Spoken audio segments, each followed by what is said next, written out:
सुनाओ सुजलोन एनर्जी। अब देखिए 2-3 दिन बाद ना यहाँ पर गिरावट पर लगा है break. Hi this is Dev and watching Traders Diary. कुछ बड़ा नहीं तो कुछ यहाँ पर ना एक ग्रीन शूट तो दिखाई दिया, कुछ नहीं तो ग्रीन में तो यहाँ पर क्लोजिंग होती हुई दिखाई दी।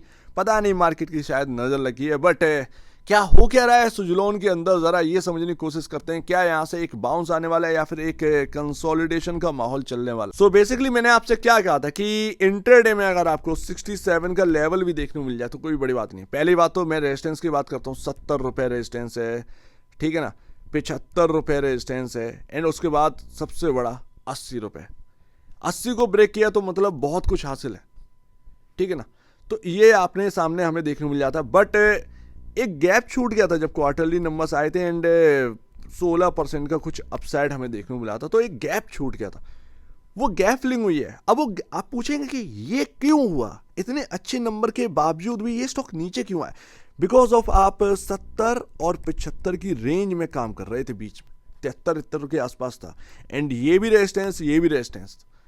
तो वो ना 75 रेजिस्टेंस है। अब बात यहीं पर आ जाती है ना कि टेक्निकल भी कुछ होते हैं स्टॉक के। हर चीज़ ना आप हर चीज़ उस पर बेस नहीं कर सकते। अब देखो आपको 10% का रिटर्न मिला था ना, तो वो बात है ना, तो वो यहाँ पर ना क्वार्टरली नंबर्स ने दम भर दिया। आगे के लिए आपको ना सिक्योर कर दिया कि हाँ भैया आगे के लिए स्टॉक अच्छा रहेगा, फंडामेंटल अच्छे रहेंगे। बट अभी टेक्निकल बेसिस पर क्या चल रहा है ये काफ़ी इंपॉर्टेंट होता है। करेंट में टेक्निकल, बट लॉन्गर टर्म में फंडामेंटल। एंड ऐसा नहीं है कि ये स्टॉक चलेगा नहीं भाई, फंडामेंटल कहाँ ले जाएं। ये और तोड़ोगे ना तो ये और सस्ता होएगा, सीधी सी बात, और तोड़ने का कोई मतलब है नहीं। तो गिरावट जो है वो गैप के आसपास ही रुक रही है, गैप फिल हो चुका है, गिरावट रुक रही है। पॉसिबिलिटी है कि यहाँ से 1-2 दिन बाद शायद एक प्लस में या नेक्स्ट वीक हमें कुछ अच्छा पॉजिटिव मूव देखने को मिल जाए। एक कंसोलिडेशन यहाँ पर ना चली है।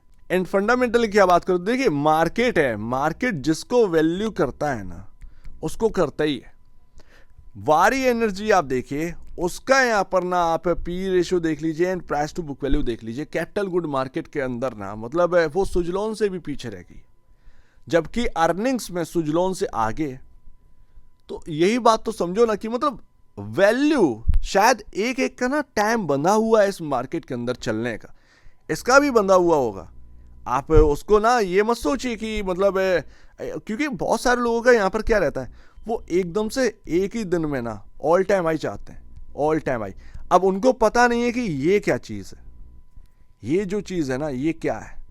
भाई मार्केट कैप ना 91,329 करोड़ का है, छोटा मोटा मार्केट कैप नहीं है। इसने ना कमा कर दे दिया, सुजलोन एनर्जी ने जितना कमा कर देना था बड़ा पैसा, वो बड़ा पैसा कमा कर दे दिया, समझ रहे ना, बड़ा पैसा कमा कर दीजिए।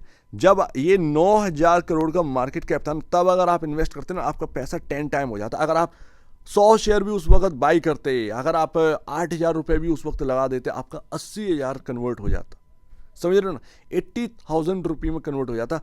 बात यहीं पर आ जाती है कि जब ना ये बहुत ही बिल्कुल दिक्कतों में था, बहुत ही तकलीफ़ों में था, तब जब मिल रहा था ना तब बहुत कम लोग थे इन्वेस्ट करने वाले, एंड जिन्होंने किया उनको रिवॉर्ड मिला। बट आज की डेट में लोग सोच रहे हैं कि 91,000 करोड़ की कंपनी को तुरंत ही 2 लाख करोड़ का मार्केट कैप वाली बना दो। तो वो इतना आसान नहीं है भाई, इतना आसान नहीं है, इतना आसान नहीं है। एंड पी रेशियो आपका 44.09 पर, वही तो मैं बता रहा हूँ कि स्टॉक अगर तोड़ोगे तो ये पी रेशियो भी तो नीचे आएगा। तो कितना तोड़ दोगे भाई। तो रीज़न नहीं है, कंसोलिडेशन हो सकता है सुजलोन के अंदर, बट रीज़न नहीं है कोई बड़ी गिरावट का। ये बात यहां पर आ जाती है। 59.73 का तो इंडस्ट्री चल रहा है, उसके अगेंस्ट 44.09 पर काम कर रहा है। क्वार्टरली नंबर आपके अच्छे हैं, ग्रोथ आपकी है, आगे का गाइडेंस बहुत अच्छा है, सब कुछ तो अच्छा है भाई।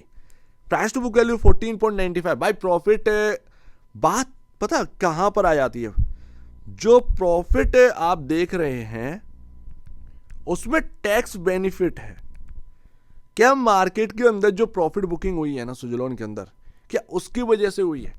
क्योंकि जब क्वार्टरली नंबर आए हर कोई चिल्लाने लगा वंडरफुल नंबर, वंडरफुल नंबर, ये नंबर वो नंबर, बट किसी ने ये ध्यान नहीं दिया कि टैक्स बेनिफिट भी मिला है।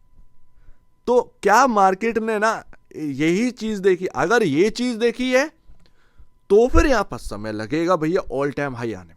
और अगर मार्केट, क्योंकि बात इतनी सी है, भले टैक्स बेनिफिट मिला है टैक्स बेनिफिट मिला है, लेकिन वो आपका फाइनेंशियल स्टेटमेंट में वो अर्निंग पर शेयर बन चुका है, वो अर्निंग पर शेयर बन चुका है। तो ना अब उसको इग्नोर नहीं कर सकते। तो अब तो ये फाइनेंशियल इंडिकेटर ना उसी तरीके से वर्क करेंगे ना, उसी तरीके से चेंज होगी जो आपका अर्निंग पर शेयर बन गया। तो यहाँ पर थोड़ा सा डाउट वाली बात आ जाती है, बट ये चीज़ ना मार्केट के ऊपर थोड़ा सा छोड़ दीजिए। अब ये चीज़ ना अगर बताने चले, मतलब मैंने जब क्वार्टरली नंबर्स को कवर किया तो मैंने आपको बताया कि टैक्स बेनिफिट है, बट आपका फाइनेंशियल स्टेटमेंट बन चुका है, आपका अर्निंग पर शेयर जो है वो बन चुका है। अब आप उसको इग्नोर नहीं कर सकते। तो यहाँ पर ना वही बात है कि मार्केट भगवान है, भाव भगवान है, और भाव अगर ऊपर भागेगा तो उसमें आप नेगेटिव भी बोलोगे ना तो आप खुद ही गलत हो जाने। तो ये बात यहाँ पर आ जाती है। खैर यहाँ पर अगर आप देखें तो आपके पास सपोर्ट के लिए क्या है भाई, 200 डेमा है, बट 200 डेमा आपका 64.30 के अराउंड है 200 डेमा। बट मुझे लगता है कि यहाँ पर ना आपके सामने यही जगह है, यही जो कुछ भी है बस यही है, 65 रुपये और 66 रुपये, ये बस ये लक्ष्मण रेखा है, इसके आगे और कुछ नहीं, इसके आगे और कुछ नहीं। मतलब 65 रुपये 66 रुपये ये काफ़ी मोस्ट इंपॉर्टेंट जगह। एंड उसके बाद मूविंग एवरेज अगर आप देखेंगे तो मूविंग एवरेज आपका 60 रुपये पहुँच रहा है भाई। आपका मूविंग एवरेज सबसे इंपॉर्टेंट जो है वो 60 रुपये पर पहुँच रहा है। ये जो ग्रीन लाइन आप देख रहे हैं ये 50 डेम है, तो वो 60 रुपये पर पहुँच रही है। तो अब यहाँ पर ना अगर आप देखें तो मल्टीपल सपोर्ट है, मल्टीपल सपोर्ट आपको देखने को मिल जाते हैं सुजलोन के अंदर। तो भाई अगर बेचकर निकले भी तो कहाँ निकले ये थोड़ा समझ में नहीं आता। जिन लोग ने ना 73 रुपये पर बाई किया है या फिर 72 रुपये पर बाई किया है या 75 के अराउंड बाई कर लिया है, 75 तो शायद गया भी नहीं है, 74 के आसपास गया, 74-80 के आसपास गया है।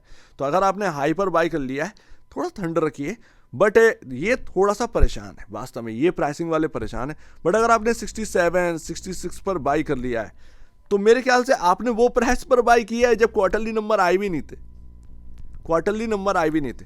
तो मेरे ख्याल से लंबा नजरिया थोड़ा सा रखिए, एकदम से ना हवाई या ड्रामेटिक मूव दे जाना किसी स्टॉक के अंदर हमेशा ये डिमांड मत करिए। धीरे धीरे चलते रहेंगे तो ना तो प्राइस में इतना कोई बड़ा यहाँ पर ना गिरावट नहीं आती है, और अगर कोई बहुत बड़ा सर्ज नहीं आता है तब भी मतलब चलते हैं ना जो स्टॉक ना एक ही दिन में 10% चल जाता है, फिर उसके बाद धीरे धीरे भाई साहब नीचे आ जाते हैं। एंड एक स्टॉक चलता है वो धीरे धीरे कहीं 1% चलेगा, फिर 2% चलेगा, फिर यहाँ पर शांत रहेगा, फिर 3% चल जाएगा, फिर किसी दिन 2% चल जाएगा। तो उसके अंदर जो ग्रोथ है ना, जो मतलब प्राइसिंग है वो धीरे धीरे बढ़ती रहती, तो उसके अंदर कोई बड़ा यहाँ पर कोई कोलैप्स नहीं मिलता। सुजलोन के अंदर प्रॉब्लम क्या है, सुजलोन के अंदर ना इतना बल्कि वॉल्यूम होता है। वॉल्यूम तो अच्छी बात है भाई, बट ट्रेडर बहुत हरामी है, ट्रेडर कुछ भी करता है, तो वो बात आ जाती है। सो उम्मीद है काफ़ी कुछ आपको समझ में आ रहा होगा। अब यहाँ पर ना फंडामेंटल मजबूत है, मतलब सुजलोन अगर कोई आगे के लिए पसंद करता है तो वो गलत नहीं है, ये बात तो क्लियर। और आगे का गाइडेंस मजबूत है, काफ़ी मजबूत। अगर गाइडेंस कमज़ोर होता तो आप कह सकते हैं कि भाई सब कुछ कमज़ोर है, बट गाइडेंस काफ़ी मजबूत है, तो इससे यहाँ पर ना मतलब आप इग्नोर नहीं कर सकते। सो उम्मीद है काफ़ी कुछ आपको समझ में आया होगा। बदलना चाहिए, यहीं से माहौल बदलना चाहिए। ये 65 रुपये के अराउंड से कुछ ना कुछ तो अच्छा होना चाहिए। मूविंग एवरेज भी 60 पर आ गया, मतलब मल्टीपल सपोर्ट हैं, तो ध्यान रखिएगा यहाँ पर ना, काफ़ी ध्यान से काम करिएगा। उम्मीद है काफ़ी कुछ आपको समझ में आया होगा। एक बार निवेश से पहले या बेचने से पहले अपने ब्रोकर एडवाइस से जरूर सलाह लीजिएगा। खुद की स्टडी करेगा, उससे बेहतर कुछ भी नहीं है, खुद की स्टडी मस्ट है। तो आप दीजिए वीडियो देखेंगे वो तो धन्यवाद दोस्तों।